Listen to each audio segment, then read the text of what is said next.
ایک ایسا ملک جو معاشی طور پہ دیوالیہ ہونے کے قریب ہے، کیا ایسا ممکن ہے کہ اس ملک میں ڈالروں کی بارش ہو جائے؟ آئیے کچھ حقائق سے پردہ اٹھاتے ہیں آج کی اس ویڈیو میں۔ آپ نے اکثر یہ بات سنی ہوگی کہ ملک میں ڈالر کی قیمت میں کمی آ گئی، ڈالر ملک سے باہر چلے گئے، کبھی ایان علی لے گئیں اور کبھی یہ الزام کسی اور پہ لگے۔ کیا آپ جانتے ہیں کہ کسی بھی ملک کی معیشت کو استحکام دینے کے لیے وہاں غیر ملکی زر مبادلہ کے ذخائر یعنی ملک میں ڈالرز کی موجودگی کتنی ضروری ہوتی ہے؟ اور اس غیر ملکی کرنسی یعنی ڈالر کا ذخیرہ برقرار رکھنے کے لیے اس بات کو یقینی بنانا ضروری ہے کہ ان ڈالرز کو غیر قانونی طریقے سے دوسرے ملکوں میں اسمگل ہونے سے روکا جائے۔ تو پھر یہ کیسے ممکن ہے کہ ہمارے ملک پر ڈالر کی برسات ہو جائے؟ ایک طریقہ تو اس کا یہ بھی ہو سکتا ہے کہ امپورٹ بل کو کم کر کے ایکسپورٹ بل کو بڑھایا جائے، یعنی کم سے کم اشیاء باہر سے منگوائی جائیں اور زیادہ سے زیادہ اشیاء پاکستان سے باہر بھجوائی جائیں۔ لیکن یہ بھی کیسے ممکن ہوگا جب آپ کے ملک میں مہنگائی عروج پر ہوگی اور وہ چیزیں دنیا کے دوسرے ممالک میں آپ کے ملک سے سستی ملیں گی؟ تو پھر آپ یہ چیزیں پاکستان سے باہر بھجوا کے کیسے انہیں سستے داموں بیچ سکتے ہیں؟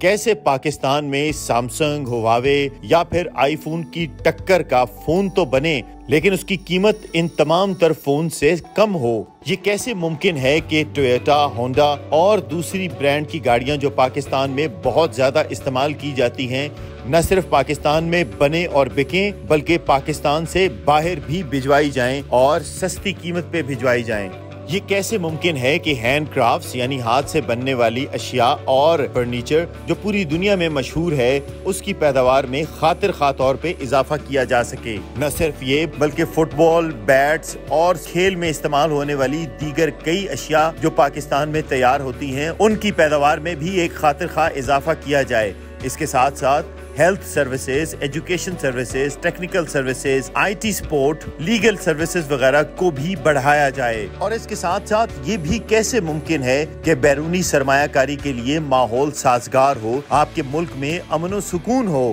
لوگ آپ کی حکومت اور حکومت والوں پر مکمل اعتماد کرتے ہوئے آپ کے ملک میں آئیں اور یہاں پہ آ کے سرمایہ کاری کریں۔ جب وہ یہاں آئیں گے تو اپنے ساتھ بیرونی کرنسی بھی لائیں گے جس کے ساتھ فیکٹریاں لگیں گی، فیکٹریوں میں استعمال ہونے والا میٹیریل پاکستان سے خریدا جائے گا، وہاں پہ کام کرنے والی لیبر پاکستان سے لی جائے گی، تو بین الاقوامی سرمایہ کاروں کو پاکستان میں لانے کے بعد بین الاقوامی مالیاتی اداروں کے قرضے بھی آسانی سے ادا کرنا شروع کر دیں گے، جس میں سر فہرست IMF، ورلڈ بینک، ایشیائی ترقی بینک اور اس کے ساتھ ساتھ اور بھی بہت سے بینک اور بہت سے ممالک کے قرضہ جات ہیں جو پاکستان نے دینے ہیں۔ جہاں یہ ساری چیزیں کرنی ہوں گی، اس کے ساتھ ساتھ ترسیلات زر یعنی پاکستان سے باہر رہنے والے پاکستانی جو زر مبادلہ پاکستان بھیجتے ہیں، اگر اس رقم کو بھی بڑھایا جا سکے تو یقیناً یہ بھی ایک اور بہت بڑی مدد ہوگی۔ اس کے ساتھ ساتھ سیاحت ایک ایسا شعبہ ہے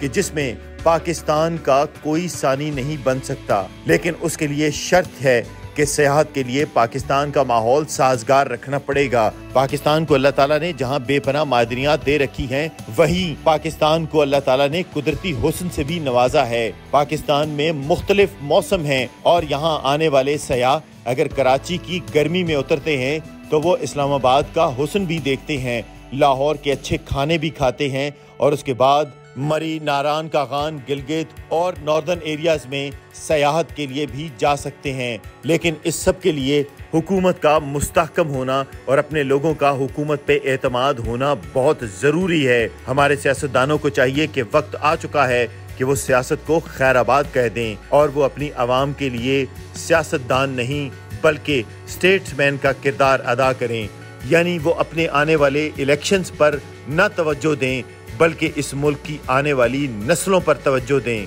صرف اسی صورت میں پاکستان کو تباہی کے دہانے سے بچایا جا سکتا ہے اور پاکستان کو ایک عظیم اور خوبصورت ملک بنایا جا سکتا ہے۔